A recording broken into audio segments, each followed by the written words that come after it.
Hello everyone, in this video I am going to teach you about a number format bullet. Symbol bullets already I have explained in a previous class. So today I am going to explain you about a number format bullets. This number format bullet option you will get in a paragraph group of home tab.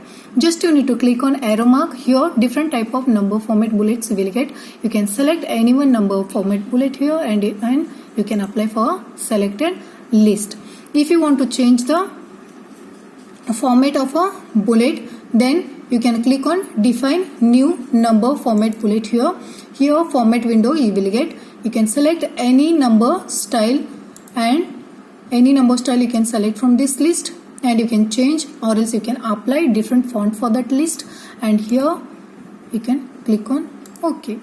That will be applied for your selected list.